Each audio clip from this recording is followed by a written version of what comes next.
கவனிக்கீங்களா?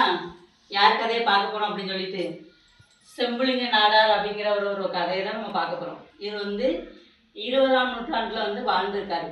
இவர் வாழும்போது தான் இந்த ஆங்கிலேயர்கள் ஆட்சி காலம்னு சொல்லுவாங்கல்ல, ஆங்கிலேயர்கள் நம்ம நாட்டை ஆட்சி காலம். ஃபீல் பண்ணிட்டியா ஆசிகா? ஃபீல் பண்ணக்கூடாது, இதில் என்ன இருக்குது அத்தை தானே, ஓகேவா? அப்புறம் பார்க்கலாமா? இப்போ செம்புலிங்க நாடார் ஆங்கிலேயர்கள் காலத்தில் வாழ்ந்திருக்காரு. வாழ்ந்திருக்கும் போது இவங்க 20ஆம் நூற்றாண்டில் வாழ்ந்திருக்காரு. இப்போ திருநெல்வேலி மாவட்டம் இருக்கலாம், நம்ம திருநெல்வேலி மாவட்டத்தில் வள்ளியூர் இருக்கலாமா, வள்ளியூர் பக்கத்தில் வடையநிலை அப்படிங்கிற ஊரில் இவர் வாழ்ந்திருக்காரு. அப்போது இவங்க ஆரம்ப கால வாழ்க்கை எப்படி இருக்குன்னா, இப்போ இவங்க நாடார் சமுதாயத்தை சார்ந்தவங்க அப்படின்னால இந்த கருப்பட்டி காய்ப்பாங்கல்ல, இந்த பனையாக இருப்பாங்க, அதுலேருந்து கருப்பட்டி இந்த பயணியை கருப்பட்டியை காய்ப்பாங்கல்ல, அந்த கருப்பட்டியை வியாபாரம் பண்ணுவாங்க. அதுதான் எங்களோட தொழில். அப்போ ஆரம்பத்தில் எங்கள் வாழ்க்கை நல்லா ஸ்மூத்தாக தான் போயிட்டு இருந்தது, எந்த ஒரு பிரச்சனையும் இல்லை. இவர் கருப்பட்டி வியாபாரம் பண்ணுவார், சந்தையில் அப்படி போயிட்டே இருந்துச்சு. அப்படி போயிட்டே இருக்கும்போது இவருக்கும் இன்னொருத்தவருக்கும் ஒரு பகை வந்துச்சு. எப்படின்னா அந்த காலத்தில் ஆங்கிலேயர்கள் பண்ணைக்காரர்கள்னு சொல்லுவாங்கல்ல, அவங்களாம் ரொம்ப அட்டூழியம் பண்ணியிருக்காங்க. அப்போது ஒரு பண்ணைக்காரர் என்ன பண்ணியிருக்காரு, ஒரு பொண்ணை மானபங்கம் படுத்தியிருக்கான். மானபங்கம் படுத்தினோடனே இவர் அதை எதிர்த்து கேட்டிருக்காரு. எதிர்த்து கேட்டவுடனே அன்னையிலேருந்தே இந்த பண்ணைக்காரருக்கும் இவனுக்கும் பகையாக யாருக்கும் செம்புலிங்க நாடாருக்கும் பகை உணர்வு வந்திருக்கு. இதுக்கு முன்னக்கூட்டி இவரோட குடும்ப வாழ்க்கை எப்படி அப்படின்னு சொன்னோம்னா, இவர் வாழ்க்கையில் ஒரு பொண்ணையும் விரும்பியிருக்காரு.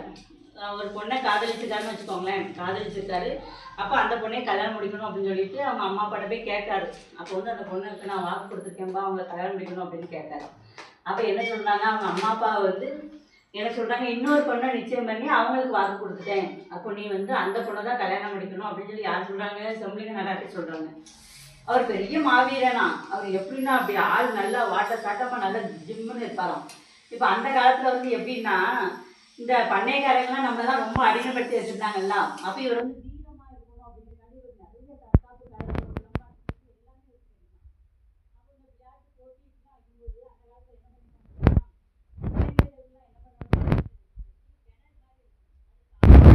கலைகள் போட்டி வச்சுருக்காங்க. அந்த கிணறு கரெக்டாக 21 அடினா எவ்வளோ பார்த்துக்கோங்க, 21 அடினா இவ்வளோ, இதுக்கும் மேலே இருக்கும். ஒரு மூட்டையை தோல் மேலே வச்சுட்டு அப்படியே தாவி போகணும். அதெல்லாம் எவ்வளோ ஒரு பலம் இருந்தால் தானே போக முடியும்.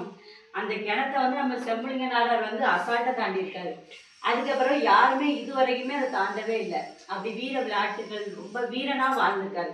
நான் சொன்னோம்னா அந்த கல்யாண வாழ்க்கையில் எப்படி பிரச்சனை வந்துச்சுனோன்னா, அப்போ அவர் எவ்வளோ பெரிய வீரனாக இருந்தாலும் சரி, தாய் தகப்பன் சொல்ல கட்டுப்பட்டு அவர் அவங்க அம்மா அப்பா பார்த்த பொண்ணே கல்யாணம் முடிச்சுக்கிட்டாரு.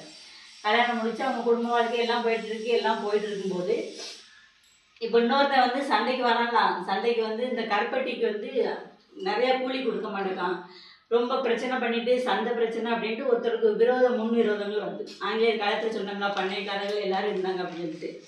அப்போ என்ன பண்ணியிருக்கான், ஒருத்தன் இவர் செய்யாத குற்றத்தை செஞ்ச மாதிரி என்னென்னா, எங்கள் வீட்டில் நகை காணாமல் போயிட்டு அப்படின்னு சொல்லிட்டு ஆங்கிலேயர் அரசுகிட்ட கம்ப்ளைண்ட் கொடுத்தான்.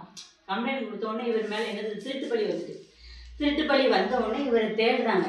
இவரை தேடி அங்கங்கெல்லாம் தேடி கடைசி என்ன பண்ணுறாங்க, அரெஸ்ட் பண்ணிட்டாங்க. இவர் திருடவே இல்லை, ஆனால் இவரை அரெஸ்ட் பண்ணிட்டாங்க. அது இவருக்கு நம்ம செய்யாத ஒரு குற்றத்துக்காண்டி நம்ம அரெஸ்ட் பண்ணிட்டாங்க அப்படின்னு சொல்லிட்டு இவர் மனசுக்குள்ளே ரொம்ப கஷ்டமாக இருந்துச்சு.